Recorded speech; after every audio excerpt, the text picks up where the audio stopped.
സ്നാപകൻ്റെ സ്വഭാവത്തെക്കുറിച്ചാണ് സുവിശേഷം നമ്മളെ ഇന്ന് ഓർമ്മിപ്പിക്കുക. തൻ്റെ കൂടെയുള്ളവരുടെ ശ്രേഷ്ഠത മനസ്സിലാക്കുവാൻ സ്നാപകൻ നമ്മളെ ഓർമ്മിപ്പിക്കുന്നുണ്ട്. ഈ സ്വഭാവം നമ്മുടെ ജീവിതത്തിൻ്റെ ഭാഗമാക്കുമ്പോൾ മാത്രമാണ് നമ്മുടെയൊക്കെ ജീവിതം പുണ്യമായ ഒരു ജീവിതമായി മാറ്റപ്പെടുക. നമുക്ക് പലപ്പോഴും സാധ്യമാകാത്തത് തന്നെയാകട്ടോ. അവരനെ അംഗീകരിക്കുവാൻ നമുക്ക് പലപ്പോഴും മനസ്സുണ്ടാവാറില്ല. എല്ലാവരും എന്നേക്കാൾ താഴെ നിൽക്കണമെന്ന ഒരു വലിയ ചിന്തയിൽ നാമൊക്കെ ആയിരിക്കുമ്പോൾ സ്നാപകൻ പഠിപ്പിക്കുന്നു, തൻ്റെ കൂടെയുള്ളവൻ്റെ ശ്രേഷ്ഠത മനസ്സിലാക്കി അവനെ ചൂണ്ടിക്കാണിച്ചു കൊടുക്കുക. ഇവനാണ് യഥാർത്ഥ മിശിഹ, ഇവനാണ് ദൈവത്തിൻ്റെ കുഞ്ഞാട്. സ്നാപകന് ഇതൊക്കെ ആകാമായിരുന്നു. അവനോട് ചോദിക്കുന്നുണ്ട്, നീയാണോ പ്രവാചകൻ, നീയാണോ എലീജ, നീയാണോ മിശിഹ?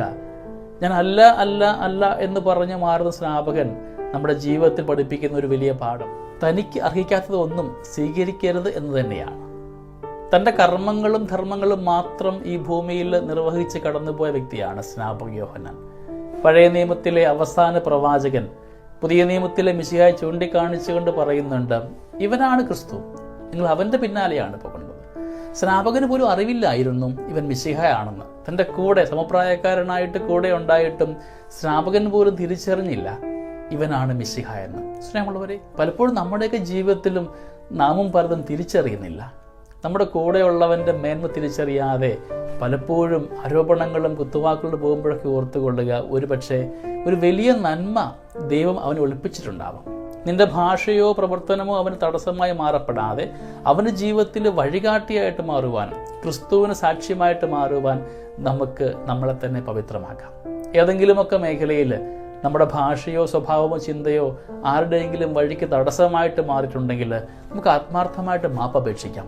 സ്നാപകനെ പോലെ നാം ആയിരിക്കുന്ന ഇടങ്ങളിൽ എൻ്റെ ഉത്തരവാദിത്തങ്ങൾ കൊണ്ട്, എൻ്റെ കർമ്മങ്ങൾ കൊണ്ട് ക്രിസ്തുവിന് സാക്ഷ്യമായി മാറുവാൻ, അപരൻ വളരുവാൻ വേണ്ടിയുള്ള നന്മ നമ്മുടെ കൂടെ ഉണ്ടാവട്ടെ. വഴിമാറിക്കൊടുക്കാം.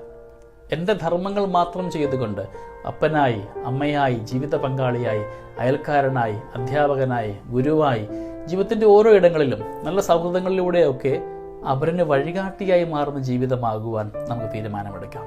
സ്നേഹമുള്ളവരെ, സ്നാപകനെ പോലെ നമ്മുടെ ജീവിതത്തിൽ എളിമയുടെ വലിയ സ്വഭാവങ്ങൾ സംശീകരിച്ചുകൊണ്ട് നാം ആയിരിക്കുന്ന ഇടങ്ങളിൽ ക്രിസ്തുവിനെ പ്രഘോഷിക്കുവാനായിട്ട് നമ്മളെ യോഗ്യരാക്കണമേ എന്ന് നമുക്ക് പ്രാർത്ഥിക്കുകയും ചെയ്യാം. ദൈവം നിങ്ങളെല്ലാവരെയും സമർത്ഥമായി അനുഗ്രഹിക്കട്ടെ. നമ്മുടെ കർത്താവ് ഈശോ മിശിഹായുടെ കൃപയും പിതാവായ ദൈവത്തിൻ്റെ സ്നേഹവും പരിശുദ്ധാത്മാവിൻ്റെ സഹവാസവും നമ്മുടെ കൂടെ എന്നും ഉണ്ടായിരിക്കട്ടെ, ഇപ്പോഴും എപ്പോഴും എന്നേക്കും. ആമേൻ.